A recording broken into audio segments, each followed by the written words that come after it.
but I liked it there. It was really clean. And Kjersti Flaa, TV2. So we were just talking about your trip to Norway. Yeah. In 2004, no? Yeah, 2003, 2004, somewhere in there. That was a long time ago. I remember going through, especially with the automotive press. We had there's a Norwegian driver that was doing really well in the World Rally Championship. Solberg? Maybe. Yeah. I can't remember his name. So there was a lot of questions pertaining to him. And then there was, obviously, you know, I want to get in as much as I can while I'm there. So I had reindeer and whale and all those things. And I got to go home and tell everyone I ate Rudolph. And how did they react to that? They're like, oh, cool. You know, I don't think everybody was up for it, but I really liked the reindeer. And Yeah, it's nice. Yeah. So whale was okay. So you went around in Oslo a lot? Were you there for? Yeah, it was just real short. And while I was there, it was the hotel I was staying at. Bruce Springsteen was there, so everyone was going crazy. But I liked Oslo a lot. It's really pretty, really clean. But like I love the ocean. I love the water and nature. So like to me, I'm like, this place is a sportsman's paradise. So they took you out to the ocean as well? Yeah, we went out on the boat. And we did some of the little fjords, you know, and cut in, and we had dinner, and nice. It was nice. It was nice. So it's one of those destinations, you know, when we do the press tour, like I always look to see if I get to go back, and unfortunately it hasn't happened again yet. Norway's too small, but that's the problem, huh? Yeah, it's a problem. But that's what makes it so great too. Yeah, you know. I guess. So let's talk about this movie. It's been 10 years since last one. How have you changed, and how has your character changed? Well, I like to think that I'm older. Well, obviously I'm older. I don't like thinking that, but I think with being older, I'm wiser. So, you know, you bring more life experience, I think, to it.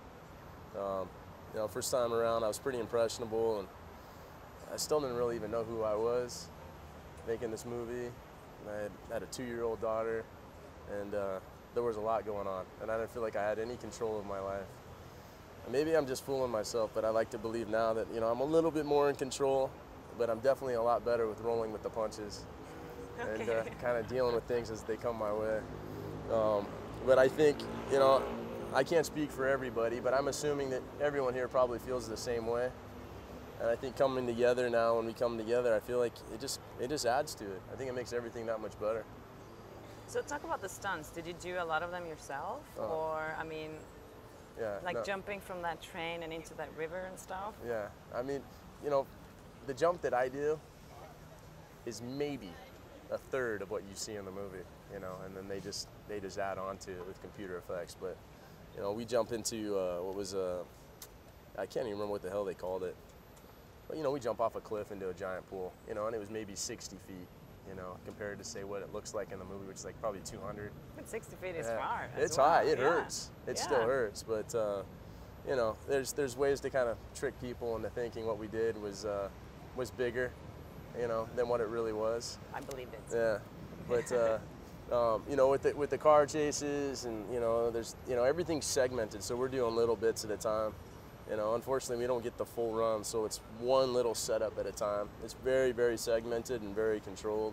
I think the most free form, where we had the most freedom and probably the greatest degree of risk, was probably actually on the rooftops running. You know, because we're having to jump gaps. You know, we're on the 3rd, 4th story. You know, and there's 8-foot gaps, so you know you're running and jumping. There is that chance that you could trip and fall.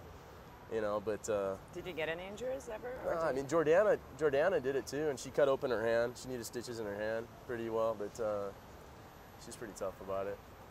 So how is it to work with these guys that are so built up and strong and all these muscles? Do you feel intimidated? Are you afraid of?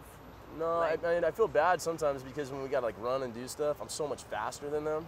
I'm like going, well, maybe you guys weren't so damn big, you'd be able to run a little bit, but you know, that's the trade-off, I suppose. I'm more like a cat, they're more like a rhinoceros.